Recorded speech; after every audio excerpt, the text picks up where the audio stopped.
Vamos lá, amados. Então, na página 324 é onde começa o conteúdo da nossa matéria, que é a escatologia, né?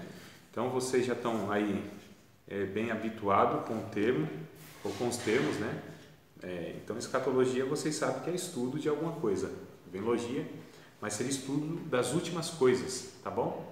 Então, no caso das últimas coisas aqui, refere-se aos últimos acontecimentos da história humana. Não só é o livro de Apocalipse, o estudo não é o livro de Apocalipse. O estudo é sobre o final dos tempos, que o livro de Apocalipse ele vai trazer muitas e a maioria das informações, mas nós vamos estudar também Mateus capítulo de número 24, nós vamos estudar o livro de Zacarias, nós vamos estudar também algumas passagens do Novo Testamento, né? Como, por exemplo, 2 Tessalonicenses, nós vamos estudar o capítulo 9 de Daniel, aliás, o livro de Daniel em algumas partes, e o livro de Daniel, inclusive, é conhecido como o Apocalipse, né? do Antigo Testamento, tá? Junto com Zacarias, que traz muitas figuras. Como é muito extenso, há muitos detalhes, há muitos pontos a ser tratado, porque há muito simbolismo, muita figura, né? Literal no livro de Apocalipse tem bem pouquinhas passagens, então a gente vai assim, com muita cautela, sem pressa nenhuma, pergunte à vontade, mas faça o seguinte, pergunte aquilo que eu estou colocando, não pegue outras dúvidas, né? Porque a gente vai desenrolando mesmo do começo ao fim.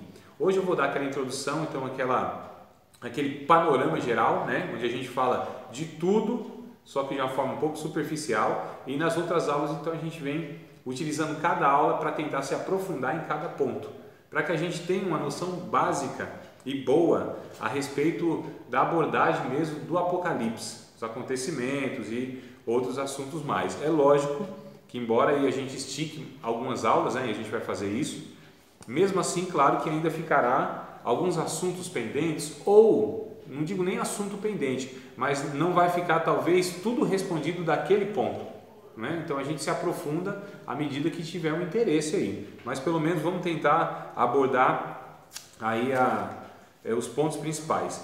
Eu não vou nem começar a leitura aqui propriamente do livro, mas eu quero que vocês abram a Bíblia, né? Um livro que a gente vai estudar com mais intensidade. Então as outras partes nós vamos estudar, como eu disse, os outros livros e tal mencionados e algumas partes do Novo Testamento, mas o livro de Apocalipse é a base maior, né? É o livro onde a gente vai, de fato, tentar extrair maiores informações. Esse livro que tem 22 capítulos e tem 404 versículos. 404 versículos, irmãos. Tá? Eu vou tentar, quem sabe em alguma ocasião, fazer o que eu já fiz há alguns anos atrás, talvez 7, 8 anos atrás, eu dei um estudo onde eu comentei os 404 versículos, versículo por versículo eu comentei, foi uma oportunidade que um pastor me deu na sua igreja, onde me deu lá 8 semanas, e então eu abordei aí em torno de 3 capítulos, né, por semana, mas versículo por versículo. Vou indicar livros para vocês, inclusive um livro desse, aliás, 2 livros que eu vou indicar, ele traz esses comentários versículo por versículo. Seria muito interessante vocês adquirirem um deles, né? Mas no intervalo aí em off a gente fala disso aí. Mas então o livro tem 404 versículos. Eu vou começar a falar aqui sobre as escolas ou os métodos de interpretação. Então o Apocalipse há visões diferentes com respeito à interpretação. Como que se interpreta Apocalipse? Então tem as chamadas escolas, né? Que são os métodos de interpretação. Tem a escola chamada de preterista, se quiser escrever, escola preterista. Lembra do pretérito perfeito, pretérito mais do que perfeito? O que seria o pretérito, Yuri? Ajude aí a gente que você está mais atualizado. Pretérito, então vem de préter, passado, né? Então a forma preterista de interpretar o livro acredita que todos esses acontecimentos estão no passado, já aconteceram, ficaram no passado, tá? Então é aqueles que abordam o livro de Apocalipse, achando, né, pensando que ficam no passado todos os acontecimentos. Pensa pura, varinha? Maravilha, coisa boa. Já veio aí o mensageiro anunciando que virá alguém mais importante. Não, mais importante não, mas virá alguém. Veio como mensageiro, aí eu não disse? Veio como quase um João Batista anunciando a vinda de alguém, né? Fica à vontade aí, tá? Pode deitar e dormir. Então, o Apocalipse, ele é abordado nessa escola preterista como tendo os fatos, né, acontecido, mas ficaram lá no passado. Existe a escola chamada de histórica.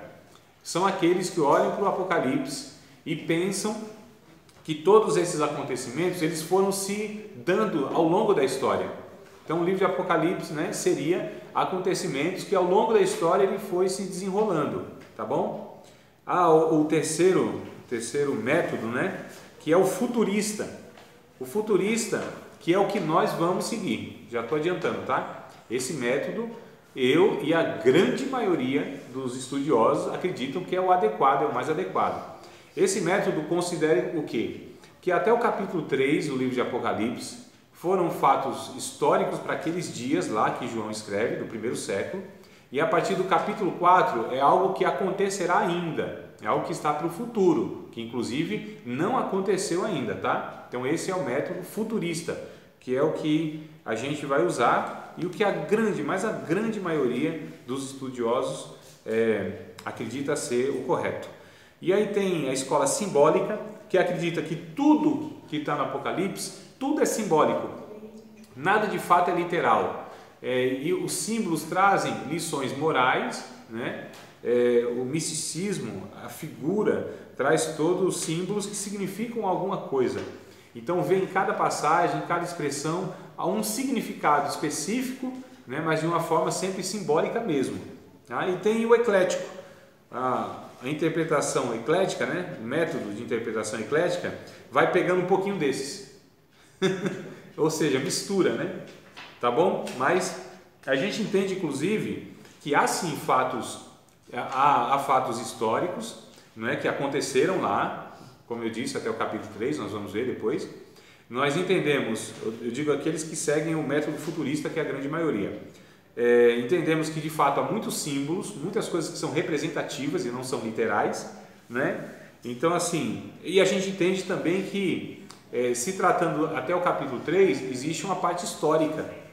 Então há elementos sim, mas a gente não adota esse eclético, e sim o futurista. Tudo bem, amados? Vamos iniciar pelo capítulo 1 de Apocalipse, verso de número 1. Apocalipse 1:1. Olha que coisa interessante. Revelação de Jesus Cristo, a qual Deus lhe deu para mostrar aos seus servos as coisas que brevemente devem acontecer. E pelo seu anjo as enviou e as notificou a João, seu servo. Então, primeira coisa, o livro é uma revelação, né? Acertadamente, os testemunhos de Jeová colocam na Bíblia deles, ao invés de Apocalipse, coloca revelação. Não está errado, porque a palavra Apocalipse no grego quer dizer revelação. Então, e o próprio versículo de número 1 aqui, a primeira palavra, o que traz é isso mesmo, revelação de Jesus Cristo. Então é uma coisa revelada, não tem mistérios, irmãos, tá certo? Embora tenha lá uma passagem ou outra, né, que fica obscuro de fato, mas a grande maioria não é revelado. O que é algo revelado? É algo que foi mostrado, né? João, sobe aqui para as coisas que vão ser mostradas para você. Então as coisas que hão de acontecer, né? Então aquilo foi mostrado, foi revelado para João. Então Deus entrega o Pai a Jesus, Jesus entrega o anjo entrega a João e João entrega a nós a revelação. Então não tem nada aquilo obscuro, misterioso, místico. O livro de Apocalipse, quando a gente entende ele na sua linguagem, ele é algo que traz elucidação, clareza daquilo que é o desenrolar da história humana, e isso Deus que ele trouxe ao nosso conhecimento. Então, amados, nós cristãos que estudamos a Bíblia corretamente, o livro de Apocalipse principalmente, nós já sabemos tudo o que vai acontecer, quer dizer, entre aspas, tudo, né? Mas nós sabemos os eventos principais da humanidade, nós sabemos pormenores, alguns detalhezinhos, claro. O livro de Apocalipse não tem por intenção trazer todos os detalhes, porque seria inclusive impossível, mas os eventos principais, né? O período chamado inclusive de grande tribulação, período, né, o final da história humana. Então o livro de Apocalipse traz isso, porque é o próprio Deus que revela, é o próprio Deus que está mostrando, olha, é isso aqui que vai acontecer. Sabe por quê, irmãos? porque Deus está mostrando para nós, e o livro de Apocalipse, a gente já precisa entender que ele foi escrito em um contexto de perseguição, né, onde os cristãos sofriam demais, onde parecia que quem dominava o mundo e a história era o Império Romano, ou seja, os homens que eram dono do mundo, né, que mandava e desmandava. Então, nesse contexto, Deus, ele dá, inclusive João recebe, e aqui está no capítulo de número 1, né, versos de número 9 e 10, vai dizer que João estava sendo perseguido. Ele estava numa ilha que era chamada de Ilha Prisão, Patmos. Ele tinha sido desterrado para lá, né, enviado para lá. Era mais ou menos assim um Alcatraz, aquela prisão que ficava numa ilha, né, que não tinha como escapar. Então ele tinha sido perseguido, ele tinha sido preso. Diz a tradição histórica que João tinha sido jogado, antes disso, tinha sido jogado num tacho de óleo quente fervendo. Então imagina só, um tacho, né, um recipiente enorme com óleo fervendo, e ele foi jogado lá dentro. De uma forma miraculosa, a semelhança dos 3 amigos de Daniel lá, ele foi livre, quer dizer, não sofreu nada, absolutamente nada. O puro milagre. Então tentaram matar João. Aí Deus já está mostrando, quem decide, quem controla a vida e a história é Deus, né? E ninguém fará nada com a igreja de Deus se Deus não permitir. O livro de Apocalipse vai desenrolando e vai nos dando a segurança, inclusive, que Deus é quem determina a história. Deus é quem manda na história. Ele é Senhor da história. Não são os homens. Esse barco não está à deriva e não tem ninguém, né, orientando. Esse mundo não está a Deus dará. É Deus que é o dono da história. É Deus, irmãos, que de fato Ele já decretou um final triunfante para a sua igreja e para o seu povo. Não há inimigo de Deus que triunfará sobre ele. Já Deus está controlando aquilo que ele decidiu que vai ser o fim da história humana. Então, no livro de Apocalipse, a gente vai ver, à medida que a gente for estudando, a gente vê que Deus, ele é aquele que dá a segurança e a esperança, e a gente pode de fato se apoiar nele, porque Deus, ele que conduz o seu povo para a eternidade em segurança. Ninguém, Jesus disse lá em João, Evangelho, capítulo 10, se não me falha a memória, que Deus tinha colocado nós, né, a sua igreja, na mão dele, e ninguém tinha poder para arrebatar, nem Satanás, nem a fúria humana, né, nem a fúria dos demônios, nem nenhum império que surgisse, nem governantes, nem situação política, econômica, nem exército. Ninguém poderia contra a igreja de Deus. Capítulo 16 de Mateus, Jesus, ele disse assim, eu edificarei a minha igreja e as portas do inferno não prevalecerão contra ela.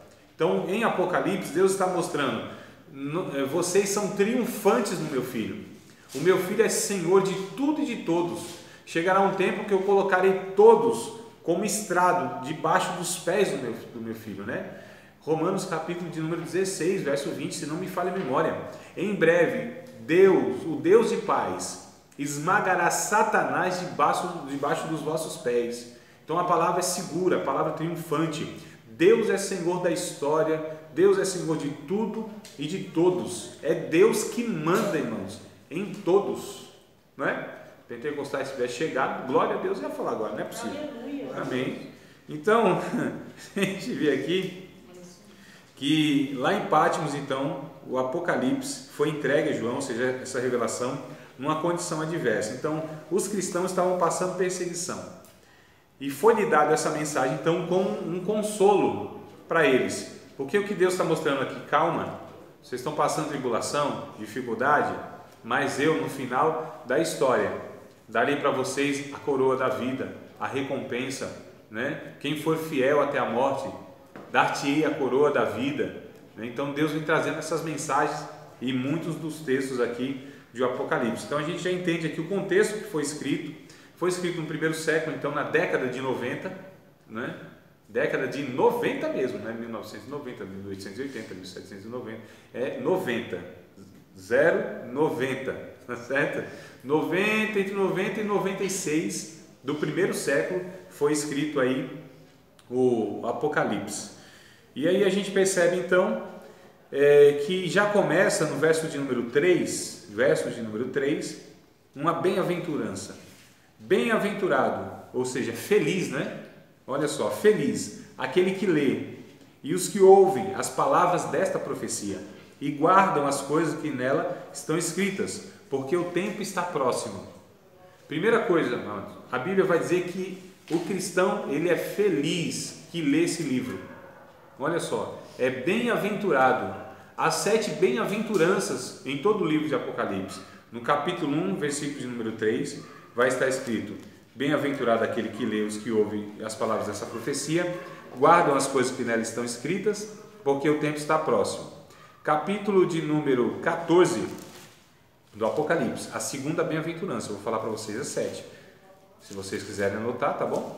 Capítulo de número 14, Apocalipse, verso de tudo em Apocalipse, lógico, verso número 13, está escrito, ó: e ouvi uma voz do céu que me dizia: escreve, bem-aventurados os mortos que desde agora morrem no Senhor. Sim, diz o Espírito, para que descanse dos seus trabalhos e as suas obras os sigam. A segunda bem-aventurança. Então, a primeira é aquele que lê, que ouve e que guarda as palavras desse livro. A segunda bem-aventurança é aqueles que morrem no Senhor, né? Para que ele descanse dos seus trabalhos. Capítulo de número 16, versículo de número 15. A terceira bem-aventurança. Sim. A primeira. 1 e 3 de Apocalipse. 14, capítulo 14, verso 13 de Apocalipse. Capítulo 16, verso 15. É a terceira bem-aventurança. Eis que venho como ladrão. Bem-aventurado aquele que vigia e guarda suas vestes, para que não ande nu e não se vejam as suas vergonhas. A terceira bem-aventurança, então, é aquele que vive uma vida de vigilância, que guarda a sua comunhão com Deus, que vive uma vida santificada. Lá no final do livro, no capítulo 22, vai estar escrito: quem é sujo, suje-se mais ainda. Quem é santo, santifique-se mais ainda, porque o tempo está próximo, né? Então, a terceira bem-aventurança, vida de vigilância, vida de comunhão com Deus, vida de santificação no sangue do Cordeiro. A quarta bem-aventurança está no capítulo de número 19, versículo de número 9. Então, 19 e 9 de Apocalipse, vem a quarta bem-aventurança. A primeira é quem ouve e guarda as palavras da profecia. A segunda bem-aventurança é aqueles que dormem no Senhor, né? Para receber as suas recompensas. A terceira bem-aventurança é aquele que vive uma vida de vigilância, uma vida santificada no sangue do Cordeiro. A quarta bem-aventurança, então, está escrito: e disse-me, escreve, bem-aventurados aqueles que são chamados à ceia das bodas do Cordeiro. E disse-me, essas são as verdadeiras palavras de Deus. Então, a quarta bem-aventurança, aqueles que estarão com o Cordeiro de Deus lá na eternidade, desfrutando de uma comunhão incomparável, amados, nas bodas do Cordeiro, participam do casamento. Sabe por que participam do casamento? Porque é a própria noiva do Cordeiro. Olha que coisa linda. Quinta bem-aventurança está no capítulo de número 20, versículo de número 6. Estão guardando aí todas as bem-aventuranças? Mas a quarta tá no 19. 19. E 9 eu acabei de ler. Tu não estás acompanhando, mulher? O 9, acabei de ler. Capítulo 19, verso 9, eu li na íntegra. Você estava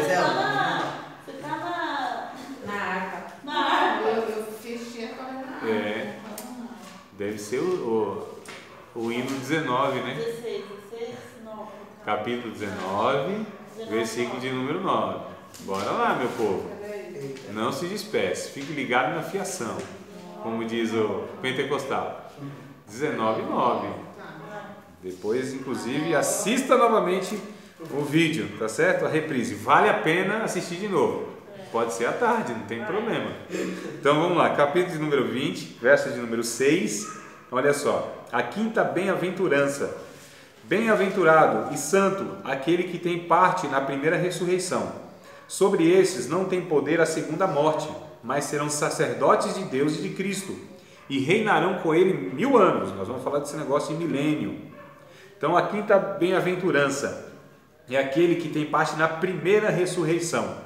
Eles ressuscitaram e já não tem mais sobre eles o poder da segunda morte. Essa segunda morte diz respeito à morte eterna, que é a separação definitiva de Deus. Então, quem ressuscita nessa primeira ressurreição, nós vamos falar de algumas ressurreições que haverá: ressurreição dos mortos, ressurreição de mortos e ressurreição dentre os mortos. São diferentes ressurreições.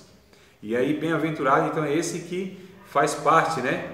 Que tem parte na primeira ressurreição, porque já estão salvos.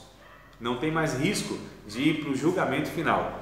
Sexta bem-aventurança está no capítulo de número 22, versículo de número 7. Sexta bem-aventurança: eis que presto venho, com ligeireza, cedo venho.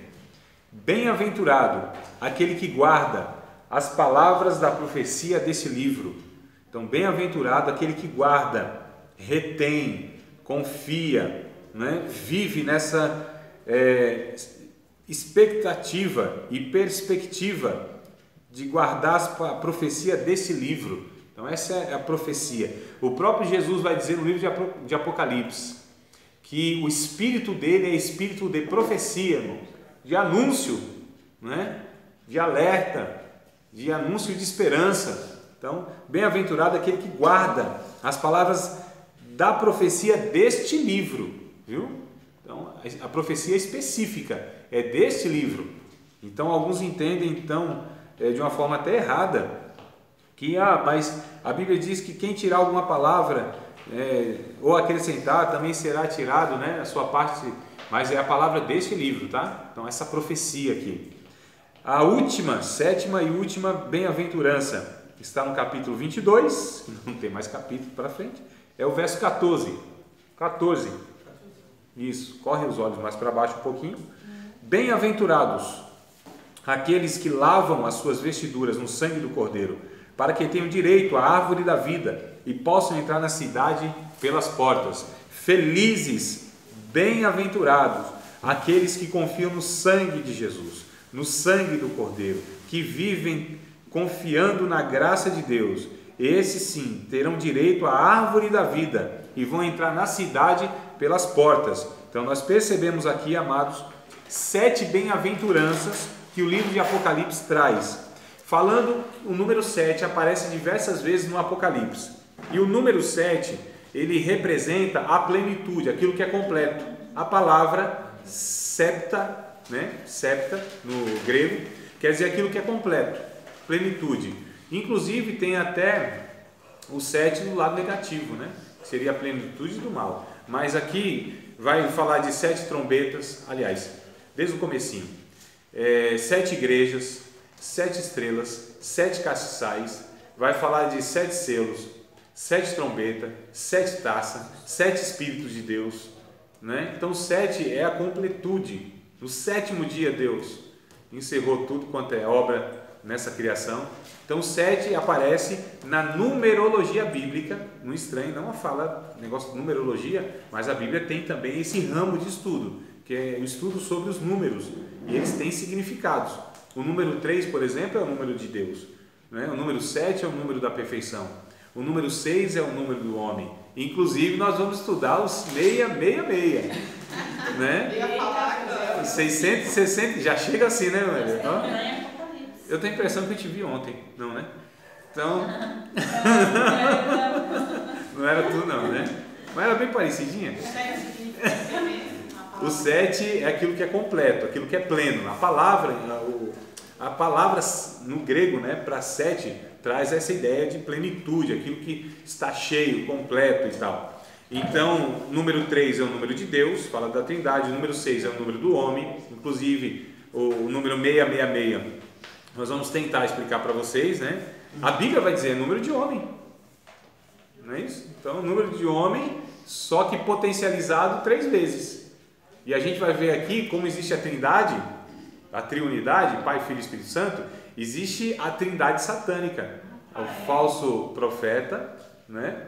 O anticristo e o dragão, que é a besta que sobe do mar, a besta que sobe da terra, né? E o próprio Satanás. Então aqui, existe também uma tríade, uma trindade satânica, Olha que coisa interessante. E a gente vai estudar então quem é essa besta que sobe da terra, quem é a besta que sobe do mar. O que quer dizer o dragão no capítulo de número 12, né? Que é a antiga serpente, que é também chamado de Satanás.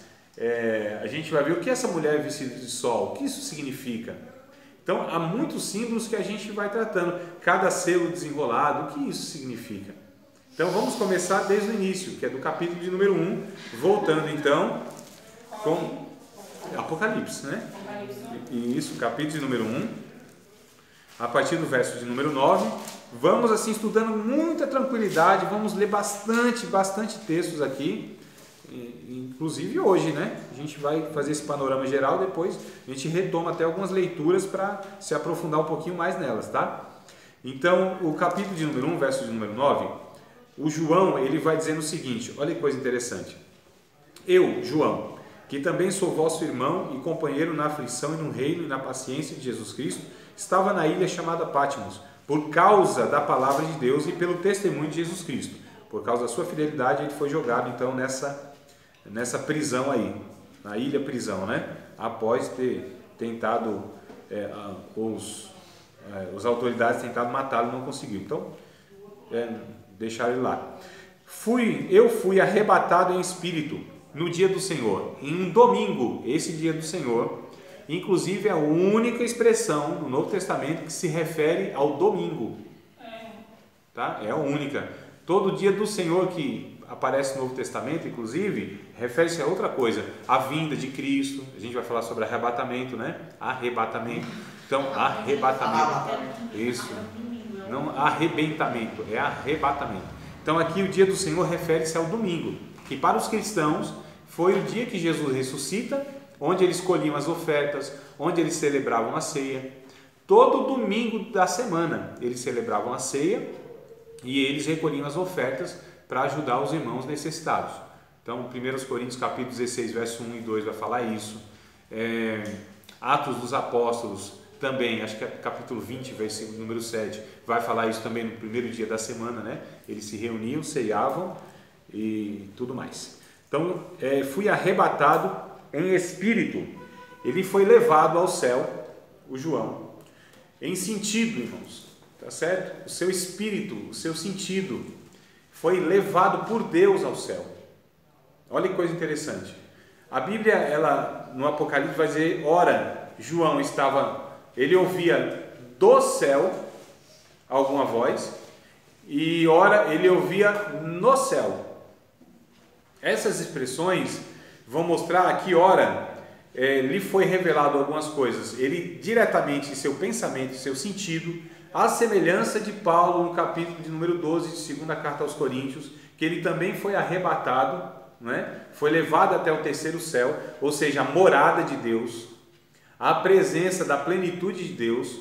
O seu espírito foi levado, foi tirado do corpo, o seu espírito, o seu sentido, o seu entendimento, a sua consciência foi levada. Então ele foi levado mesmo ao céu, literalmente, por Deus. Deus tem poder de fazer isso, como fez com Paulo, fez com João também. Aliás, eu já participei de algumas ocasiões onde nós, de fato, aquele tempo, né, que a igreja era mais dada à oração, às vigílias, e as vigílias eram vigílias de oração mesmo, irmão. Tá certo? Eram 4, 5 horas de oração, nós passávamos, né? Então era um momento, era um ambiente propício para que o Espírito fizesse algumas coisas assim que hoje parece estar um pouco raro da gente ver, inclusive essa realidade de arrebatamento de sentido. Agora sim, os arrebatamentos que eu vejo hoje não tem nada a ver, amado, né? São os arrebatamentos, é isso mesmo, né? Aí que eu troquei a palavra, arrebatamento hoje, que o cara cai, diz que foi arrebatado, mas quando levanta não é melhor crente, não é transformado e não traz nenhuma mensagem profética. Então alguma coisa está muito estranha esse negócio, porque biblicamente falando, essas ocasiões, quando a pessoa retomava, né, aí vamos colocar assim, a sua condição de consciência, havia uma mensagem de Deus. No caso de Paulo disse, nem vou falar o que Deus mostrou, porque ao homem não é nem lícito mostrar, foram coisas indescritíveis, então guardou para si, Deus nem autorizou, não é? Agora, no caso de João, por exemplo, nos trouxe o livro de Apocalipse, nos trouxe uma mensagem.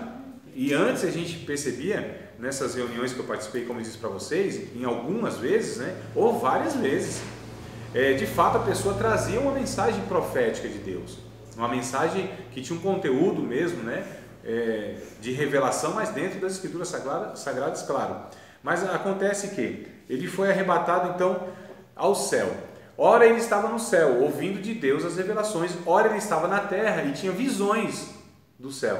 É por isso que diz, ouvi no céu, ele estava lá. Ora ele vinha e Deus daqui, inclusive, abriu o céu para ele aqui, certo? Céu aberto assim, ó. E ele via, tinha visões, e ele ouvia do céu.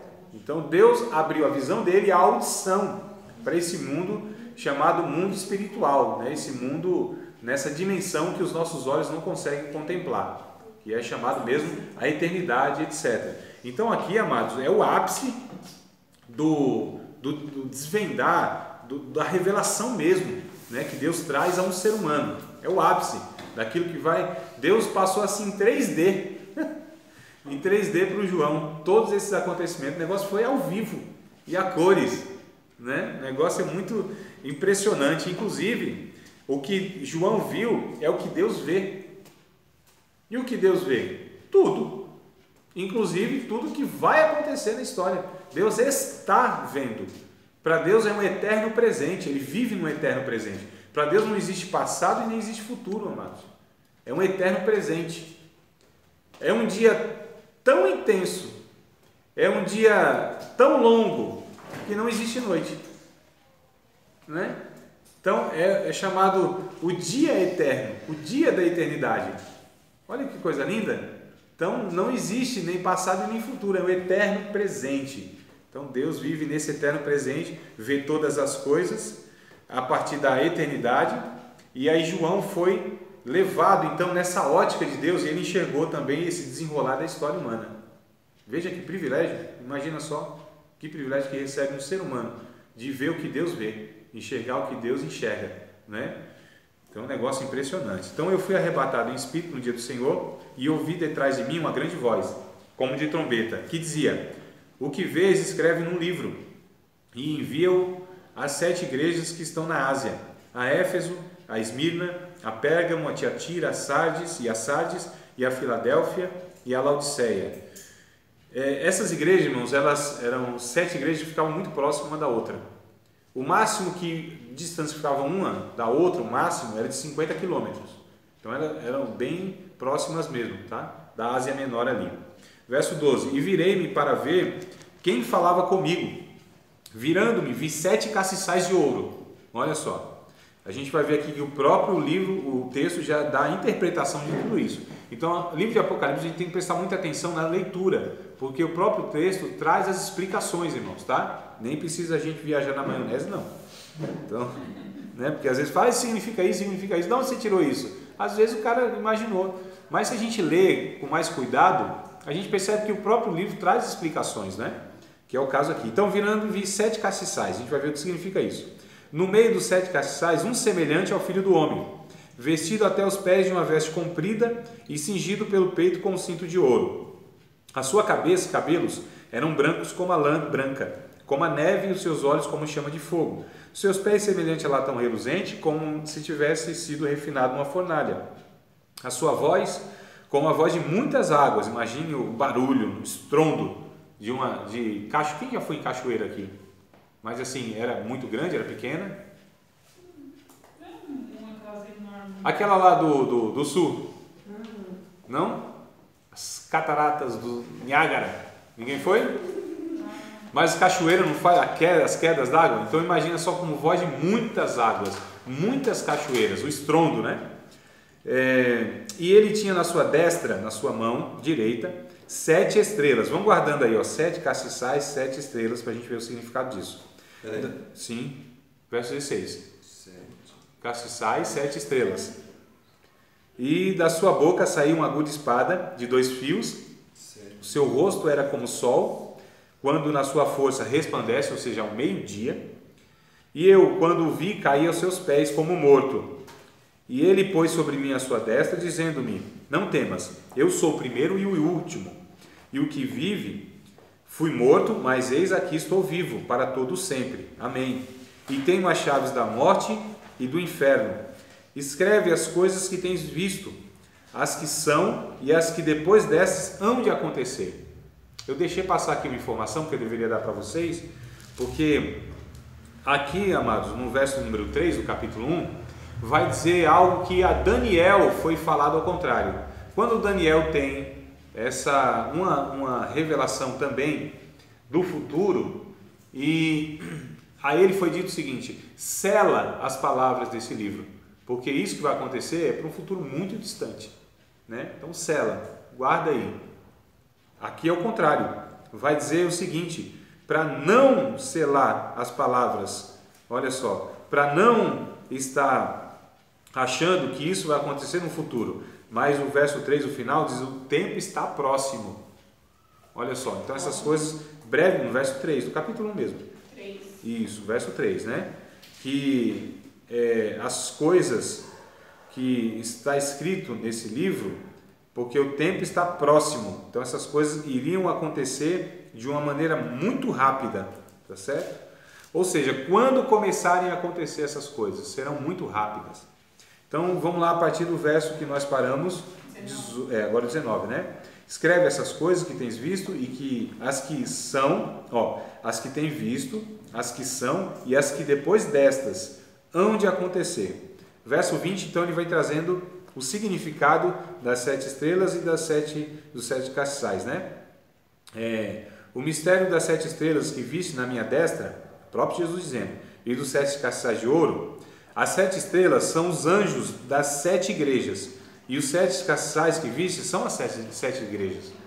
Então é ele que anda no meio dos 7 castiçais, ou seja, das 7 igrejas, é ele que anda, Jesus, né? E ele tem na sua destra, na sua mão, as 7 estrelas, que representa os 7 anjos da igreja. E anjos aqui é referência ao pastor da igreja. Anjo, lembrando que a palavra quer dizer mensageiro, que é usado também para os anjos, ou seja, os seres celestiais que levam mensagens de Deus.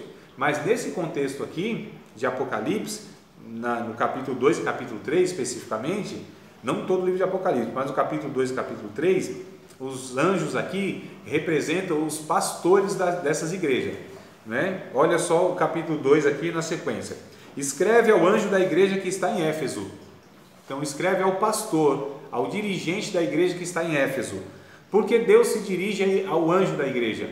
Porque é o pastor que vai dar conta da igreja que ele está dirigindo. Cada 7 pastor. castiçais. Sim, são 7 igrejas. O verso 20 explica isso claramente, né? Então, olha só. Deus se refere, ou se dirige, melhor dizendo, ou manda, né? João escrever ao anjo da igreja. Porque cada dirigente de igreja vai dar conta, amados. Isso é muito sério. Isso é seríssimo. Cada pastor dará conta do que ele fez com aquilo que Deus colocou nas suas mãos. Não é brincadeira esse negócio.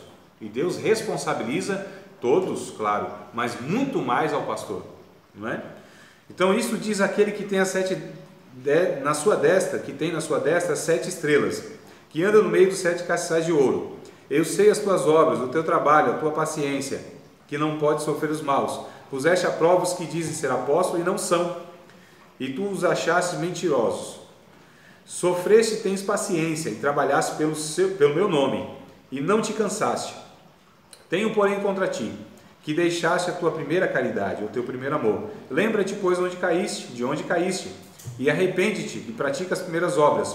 Quando não, brevemente a te virei, tirarei do seu lugar o teu castiçal, se não te arrependeres. Olha, irmãos, Deus está alertando aqui que poderia haver uma consequência a ponto de eles perderem a sua posição de igreja diante de Deus, de não serem mais igreja diante de Deus. Olha que coisa terrível. Tens, porém, isto, que aborrece as obras dos nicolaítas, e a gente vai ver quem é esse povo, as quais eu também aborreço. Quem tem ouvidos, ouça o que o Espírito diz às igrejas. Ao que vencer, dar-lhe-ei a comer a árvore da vida, que está no meio do paraíso de Deus. A gente por essa primeira carta eu quero extrair algumas informações, depois a gente volta nela para outras coisas. Aqui é o modelo que as outras vão seguir.